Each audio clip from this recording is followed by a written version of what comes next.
ईश्वर की लाठी या परमात्मा की लाठी। तो कहते हैं ना, ईश्वर की लाठी में आवाज नहीं होती। तो मित्रों, आज हम आपको एक ऐसी ही रोचक घटना के बारे में बताएंगे जिससे कि हमारे अंदर परिवर्तन आने की आवश्यकता है। हम वह न करें, हम इतने भी मदांध न हों कि हमें उसका इतना भारी मूल्य चुकाना पड़े। तो आइए कहानी आरंभ करते हैं। कहानी है, एक बार की बरसात का समय होता है और बरसात के समय में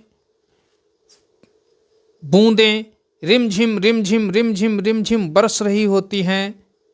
भूमि पर भी पानी भरा होता है, यहाँ तक कि रास्ते भी पानी से खाली नहीं होते हैं। वहाँ भी जो गड्ढे गुड्ढे होते हैं उनमें भी पानी भरा होता है। एक साधु वर्षा के जल में प्रेम और मस्ती से भरा चला आ रहा था कि उसने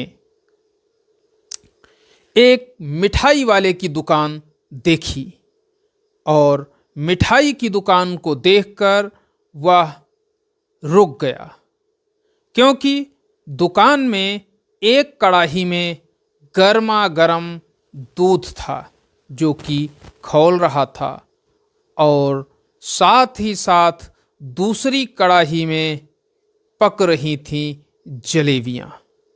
अब जलेबी और गर्म दूध देखकर किसके मुंह में पानी नहीं आ सकता है।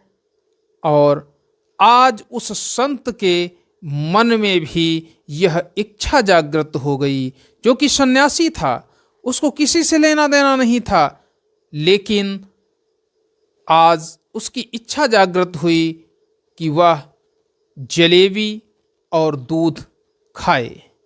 लेकिन समस्या ये थी कि जलेबी और दूध दोनों ही पैसे से मिलने थे।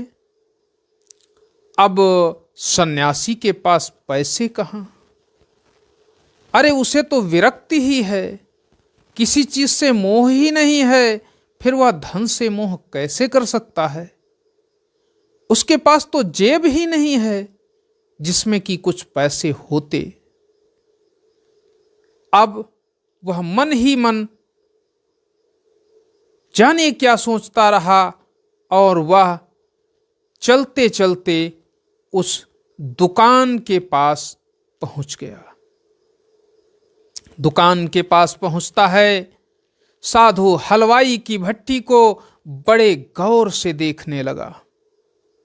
इस तरह से देख रहा है मानो जैसे इससे पहले उसने कभी वो भट्टी देखी ही नहीं हो, दूध को खौलते हुए नहीं देखा हो, जलेबियों को भूनते हुए नहीं देखा हो। वह बहुत ही गौर से देख रहा है और उसे यह भी एहसास नहीं हो रहा है कि क्या उस पर भी तो कोई नजर नहीं बनाए हुए है।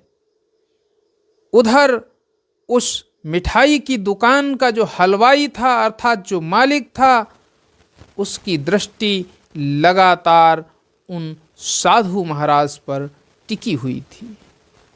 वह उनके द्वारा की जाने वाली प्रत्येक क्रिया पर निगाह रख रहे थे। जब उन्होंने देखा कि साधु दूध देखते हैं और जलेबियां देखते हैं, लेकिन खाने को नहीं मांग रहे हैं, इसका मतलब यह है कि उनके पास धन तो है नहीं, और कहेंगे वो है नहीं कि मुझे मिठाइयाँ और दूध, ये जलेबियाँ और दूध खानी है। अब बड़ी समस्या। तब हलवाई मन में विचार करता है, लेकिन तब तक क्या होता है कि साधु ने भी उस स्थान से जाना ही उचित समझा और बस निकलने ही वाले थे कि तभी उस हलवाई ने उन साधु को रोका, उनसे कहा कि हे साधु देवता, आप वहां नहीं इधर आ जाइए और थोड़ी सी जलेबियां खा लीजिए।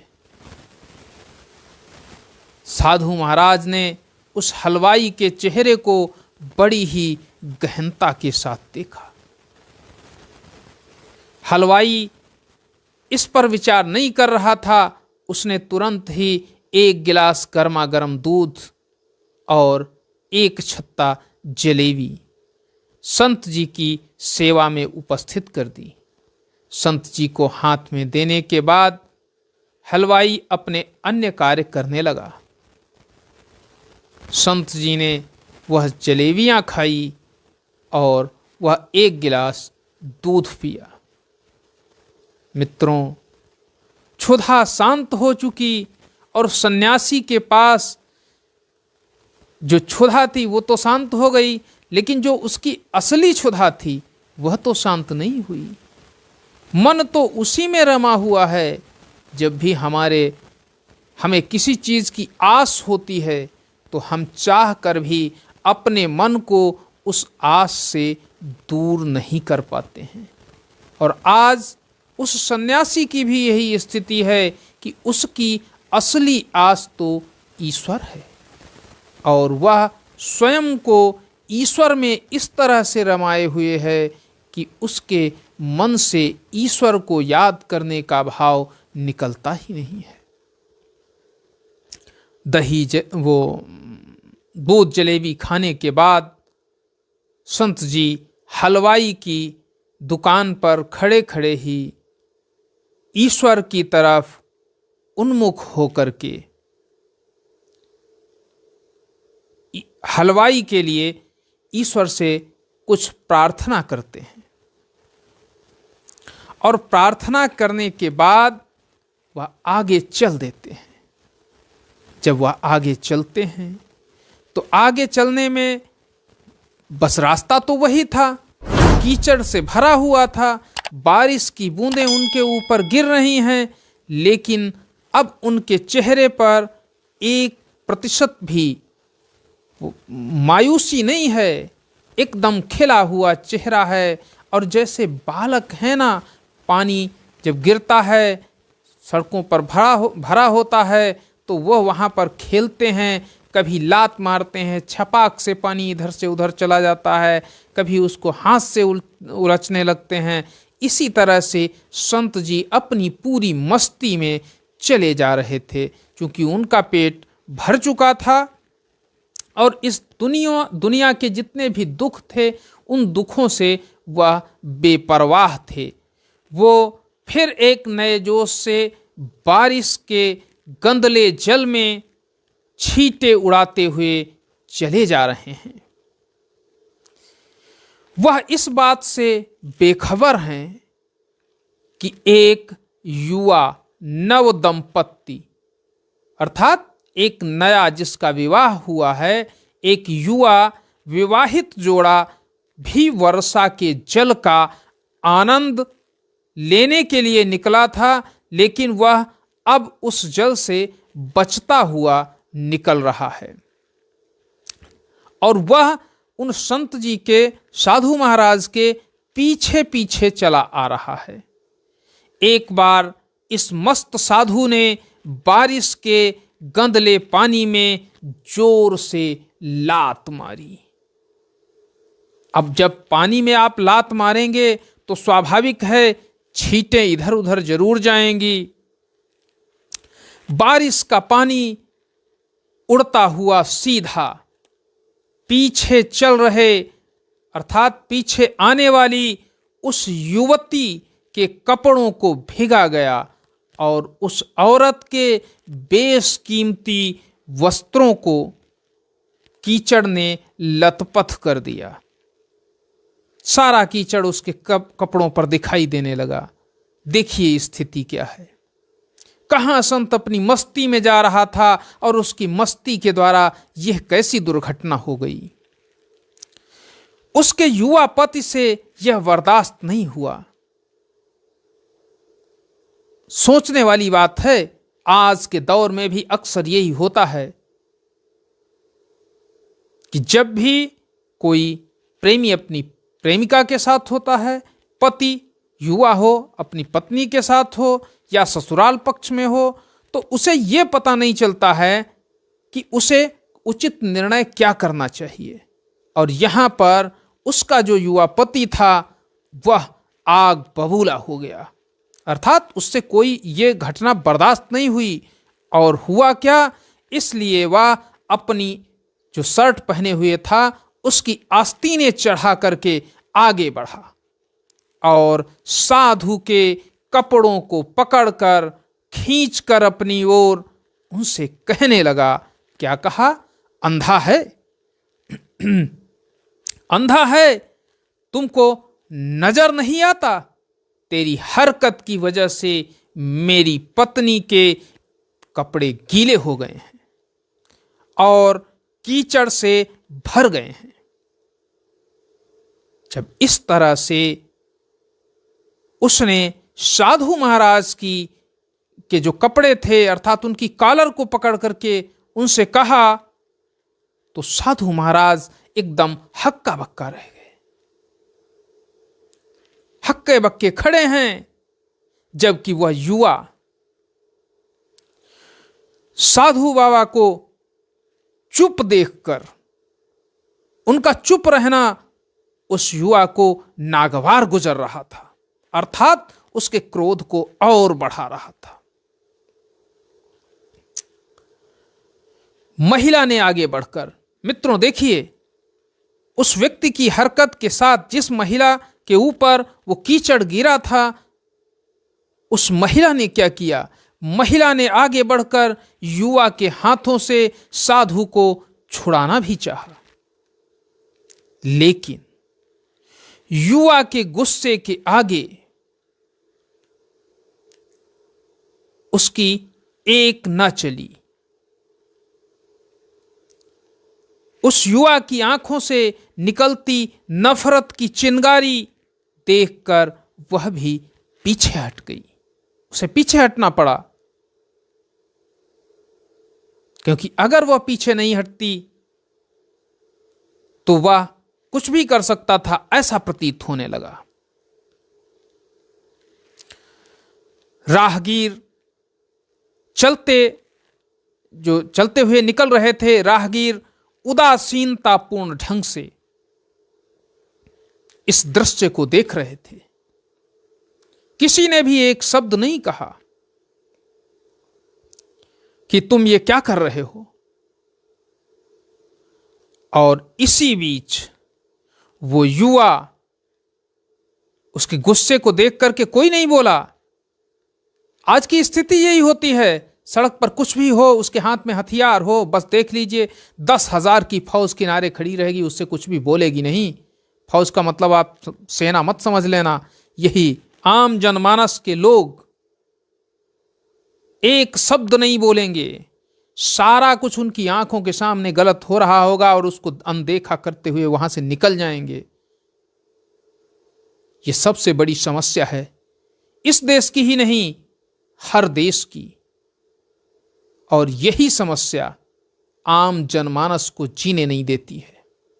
भले ही उनके द्वारा ही इस समस्या को पैदा किया जाता है, लेकिन यह समस्या उन्हें ही जीने नहीं देती है। अब स्थिति क्या होती है कि जब किसी की हिम्मत नहीं हुई जो उसको रोक पाता, आखिर जवानी के नशे में चूर उस युवक ने एक जोरदार थप्पड़ साधु जी के चेहरे पर जड़ दिया। वो साधु जो कि बूढ़ा और मतंग, थप्पड़ की वो जो चोट थी उसको बर्दाश्त नहीं कर सका और वह लड़खड़ाता हुआ उसी कीचड़ में जा गिरा। जब वो साधु उस कीचड़ में गिर गया, जिसकी अवस्था 65 वर्ष से ऊपर है साधु की, वो उस कीचड़ में गिर गया, तब उस युवक ने साधु को जब देखा और मुस्कुराते हुए वहां से चल दिया। अब उसका क्रोध दूर हो गया था, क्योंकि उसने पनिशमेंट दे दिया था। मित्रों, साधु क्या कर सकता था? जो कर सकता था वो उसने किया।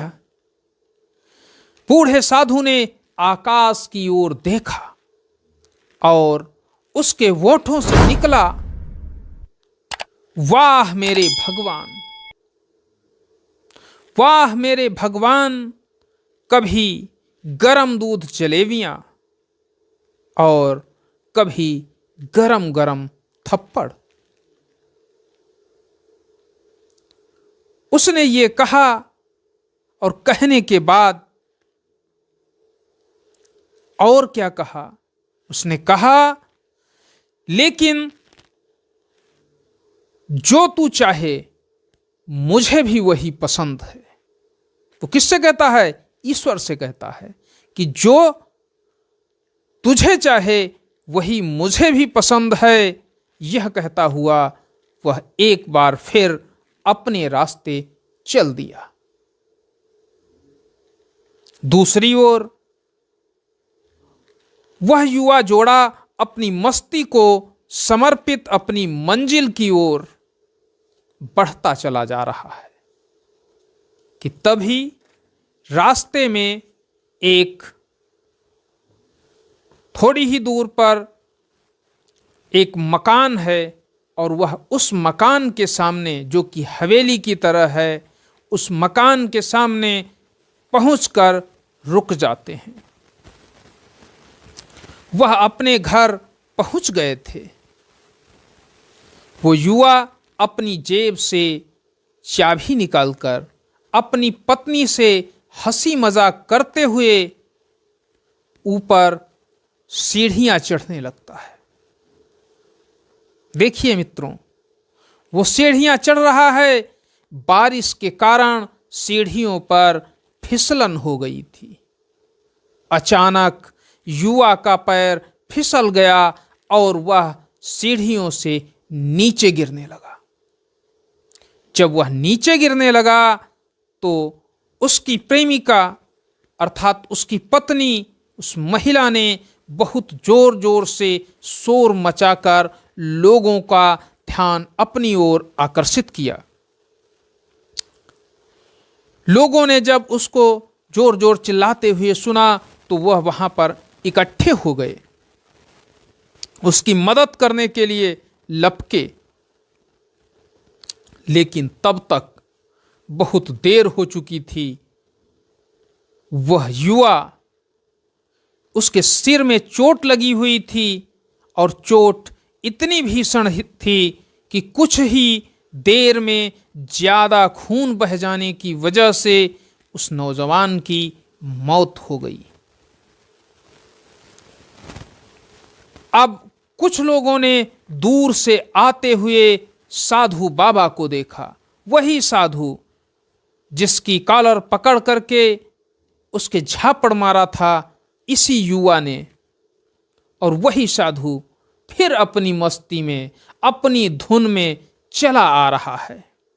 जब उसको इस भीड़ में से कुछ लोगों ने देखा, कुछ नौजवानों ने देखा, तो वह कहने लगे, क्या कहने लगे? आपस में कानाफूसी करने लगे। कानाफूसी ये होने लगी कि निश्चित रूप से इस साधु बाबा ने ही उस थप्पड़ की वजह से इस युवा को श्राप दे दिया होगा। श्राप देने की बात होने लगी। और जब ऐसी स्थिति हो कि किसी की मृत्यु हो गई हो, उस समय अगर एक छोटी सी भी बात रखी जाती है तो लोग भावावेश में उसको बहुत बड़ा बना देते हैं। और ऐसी ही स्थिति में उस जो नवयुवक था, लोग कहने लगे कि अगर इसने श्राप नहीं दिया होता इस साधु बाबा ने, तो यह नौजवान ऐसे ही सीढ़ियों से गिरकर मर तो नहीं जाता। ये तो बड़े अचंभे की बात है।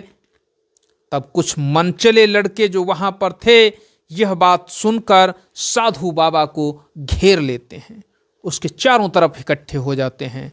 एक युवा उनमें से कहने लगता है, आप कैसे भगवान के भक्त हैं जो केवल एक थप्पड़ के कारण युवा को श्राप दे बैठे। भगवान के भक्त में रोष व गुस्सा हरगिज नहीं आता। आप तो जरा सी असुविधा पर भी धैर्य न कर सके। साधु बाबा कहने लगे, भगवान की कसम, मैंने इस युवा को श्राप नहीं दिया। देखिए, वो साधु बाबा अपनी सफाई दे रहे हैं कि भगवान की कसम। अब भगवान से ज्यादा तो वो किसी को मानते नहीं थे, क्योंकि उन्हीं में रमे हुए थे, उन्हीं पर सब कुछ डाल दिया था। वो भगवान की ही कसम खा रहे हैं कि भगवान की कसम, मैंने इस युवा को श्राप नहीं दिया। अगर आपने श्राप नहीं दिया तो ऐसा नौजवान युवा सीढ़ियों से गिरकर कैसे मर गया, ये लोग कहने लगे साधु बाबा से। अब साधु बाबा क्या करेंगे? जब इस स्थिति को साधु बाबा ने देखा तो साधु बाबा ने कहा, उन दर्शकों में से एक अनोखा सवाल आया।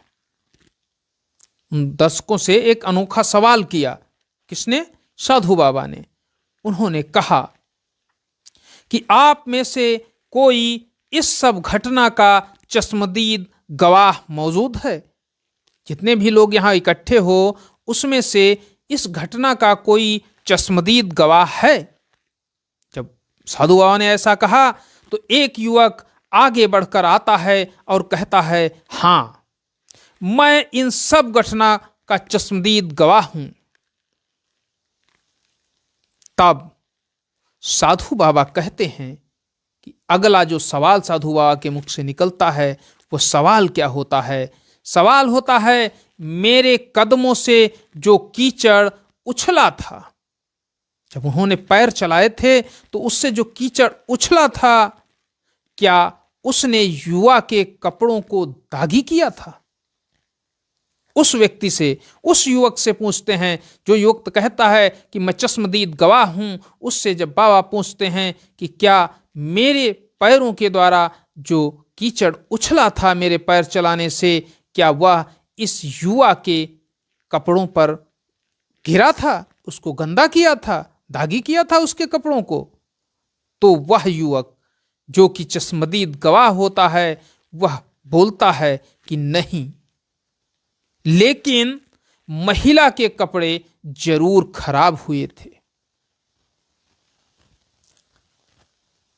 अब उस मलंग ने, अर्थात जो भगवान में रमा हुआ है, वो साधु युवक की बाहों को थामते हुए पूछा, उस युवक को जो चश्मदीद गवाह बन रहा था, जिसने कहा कि लड़की के ऊपर कीचड़ पड़ा था, उसकी बाहों को थामते हुए उससे पूछा, फिर युवक ने मुझे क्यों मारा? यह प्रश्न साधु बाबा का है कि फिर युवक ने मुझे क्यों मारा? तब वह युवा कहता है, जो चश्मदीद गवाह बनने को बना था, वह कहता है, क्योंकि वह युवा इस महिला का प्रेमी था और यह बर्दाश्त नहीं कर सका था कि कोई उसके प्रेमी के कपड़ों को गंदा करे। यह उससे बर्दाश्त नहीं हुआ, इसलिए उस युवक ने आपको मारा। ज्यों ही उस चश्मदीद युवक के मुख से इस बात को सुना साधु बाबा ने, तो साधु बाबा जोर का ठहाका मारकर हंसने लगे। एक बार नहीं, 2 बार नहीं, 3 बार ठहाके लगा करके हंसे। जहां एक तरफ 100 पड़ा हो और वहां पर एक साधु ठहाके लगा रहा हो, तो सब अचरज भरी निगाहों से उनकी ओर देख रहे हैं। तभी हंसी बंद होती है साधु बाबा की, और वो यह कहते हुए वहां से विदा हो जाते हैं। क्या कहते हैं कि तो भगवान की कसम मैंने श्राप कभी किसी को नहीं दिया है। अगर तुम ये कहते हो कि उस युवक का जो मरा पड़ा है, उस युवक की वो प्रेमिका थी और उसकी वजह से उसने मुझे थप्पड़ मारा था, तो मैं भगवान की कसम खाकर कहता हूं कि मैंने कभी भी किसी को भी श्राप नहीं दिया। लेकिन कोई है, लेकिन ध्यान देना इन शब्दों पर, लेकिन कोई है जो मुझसे भी प्रेम रखता है। अगर उसका यार सहन नहीं कर सका तो मेरे यार को कैसे बर्दाश्त होता कि कोई मुझे मारे। और मेरा यार इतना शक्तिशाली है कि दुनिया का बड़े से बड़ा राजा भी उसकी लाठी से डरता है। अर्थात परमात्मा की लाठी, जिसमें आवाज नहीं होती है, असर कर जाती है। मित्रों, मैंने आपको ये कहानी सुनाई। यदि पसंद आई है तो वीडियो को लाइक करें, चैनल को सब्सक्राइब करें, साथ ही साथ शेयर करें। मिलते हैं अगले दिन एक नई कहानी के साथ। तब तक के लिए जय हिंद, जय भारत, नमस्कार।